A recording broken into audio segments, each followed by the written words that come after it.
لے پالک اولاد حقیقی اور غیر حقیقی باپ میں کیسے عدل کرے؟ میں ایک ایڈاپٹڈ چائلڈ ہوں، میری عمر 21 سال ہے، میرے جو ابو ہیں اور جو اصل والد ہیں وہ دونوں بھائی ہیں، یعنی ابو سے مراد جنہوں نے آپ کو ایڈاپٹ کیا، اور جو اصل والد ہیں وہ آپ کے چچا یا تایا ہیں۔ الحمدللہ ابھی تک بہت اچھا جا رہا ہے، لیکن کبھی یہ مسائل آ جاتے ہیں تو اس صورت میں کس کو زیادہ خوش رکھوں؟ کیونکہ ان کو کروں تو یہ تھوڑے بہت ناراض ہو جاتے ہیں، اور اگر ان کو خوش کروں تو وہ ناراض ہو جاتے ہیں۔ نیز جائیدادوں میں بٹوارے ہو رہے ہیں، یہاں سے مجھے مل رہا ہے، لیکن جو اصل والدین ہیں کیا ان کی جائیداد میں میرا حصہ بنتا ہے، اور کیا میں ان سے اپنا حق مانگ سکتی ہوں یا نہیں؟ مصباح داؤد۔ دیکھیے، جنہوں نے آپ کو بچپن سے پالا ان کا بھی بہت بڑا حق ہے، لیکن والد سے بڑا جو حقیقی باپ ہے اس سے بڑا حق کسی کا نہیں ہوتا۔ تو جب دونوں میں ٹکراؤ ہوگا، ایک ہیں جنہوں نے آپ کو بچپن سے پال پوس کے بڑا کیا، اور ایک ہیں آپ کے سچی مچی کے جو والد ہیں، تو جب اصل والد میں اور آپ کے جو چچا ہیں ان میں ٹکراؤ ہوگا تو پھر آپ نے اصل والد کو خوش کرنا ہے، اگرچہ انہوں نے پالا نہیں ہے آپ کو، لیکن شریعت میں اولو الارحام بعضهم اولا ببعض فی کتاب اللہ، قریب ترین رشتے جو ہے نا اولو القربہ، وہ شریعت میں ان کا حق زیادہ ہے۔ تو باپ کا رشتہ لے پالک یعنی جس نے آپ کو پالا ہے اس سے بہرحال زیادہ ہے۔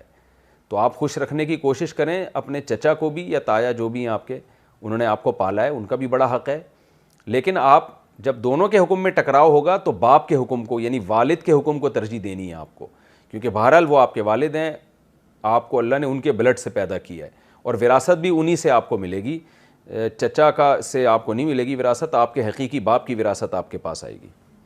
ہاں، چچا کی وراثت اس صورت میں ملتی ہے کہ چچا کے اولاد نہ ہو یا اور کوئی وارث نہ ہو، وہ پھر اس کی تفصیل آپ کسی بھی وہاں قریبی مفتی سے معلوم کر سکتی ہیں۔ کیا باپ کی برائیوں کا وبال بچے بھگتیں گے؟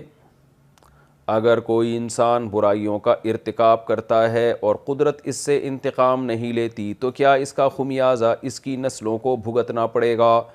میرے والد محترم نے 2 شادیاں کر رکھی ہیں اور وہ دونوں بیویوں کے حقوق ادا نہیں کرتے۔ ان کی دوسری بیوی اکثر یہ کہتی ہے کہ آپ کی اپنی بیٹیاں ہیں تو وہ جو حقوق ادا نہیں کرتے، کیا اس کا خمیازہ ان کی بیٹیوں کو بھگتنا پڑے گا؟ جبکہ بیٹیوں کا اس سلسلے میں کوئی قصور نہیں ہے۔ بنت حوا، اسلام آباد سے۔ نہیں جی، بیٹیاں اگر اپنی زندگی اچھی گزارتی ہیں تو باپ کی برائی کا اثر بیٹیوں پہ انشاءاللہ نہیں آئے گا، البتہ اتنا ضرور ہے کہ باپ اگر اچھا ہو تو اس کی برکتیں اولاد میں بھی ٹرانسفر ہوتی ہیں، یہ بات تو قرآن و سنت سے بہت واضح طور پہ ثابت ہے۔ سورہ کہف میں ہے نا کہ اللہ تعالیٰ نے خضر علیہ السلام کو حکم دیا کہ ان یتیم بچوں کی دیوار گرنے والی ہے، نیچے خزانہ ہے، اگر یہ دیوار گر گئی تو اس خزانے پہ دوسرے لوگ قبضہ کر لیں گے، تو آپ جا کے اس دیوار کو سیدھا کر لیں۔ کیوں؟ وَكَانَ أَبُوهُمَا صَالِحًا، اس لیے کہ ان بچوں کا باپ نیک آدمی تھا، تو باپ نیک آدمی تھا تو اللہ نے اس باپ کی نیکی کی وجہ سے ان بچوں کے خزانوں کی حفاظت کی ہے۔ تو باپ کی نیکی کے اثرات برکتیں اولاد میں بھی ٹرانسفر ہوتی ہیں، لیکن آپ کے والد اگر ظلم کر رہے ہیں 2 بیویوں کے درمیان، اللہ ان کو سیدھے راستے پہ چلنے کی توفیق دے، عدل کی توفیق دے، لیکن بیٹیاں اگر اپنا گھر بسائیں گی تو انشاءاللہ باپ کی یہ برائی ان کے کا انشاءاللہ ان کو خمیازہ نہیں بھگتنا پڑے گا۔ لا تزر وازرۃ وزر اخری، قرآن کہتا ہے کوئی کسی دوسرے کا بوجھ نہیں اٹھائے گا، لیکن بے برکتی بہرحال ہوتی ہے۔ باپ کو چاہیے کہ وہ خیال کرے، وہ نیک کام کرے گا تو اس کی برکتیں اولاد میں بھی جائیں گی، وہ عدل کرے گا تو برکتیں بہرحال اولاد میں ٹرانسفر ہوتی ہیں، اس سے بچوں کو بھی خوشیاں ملتی ہیں پھر۔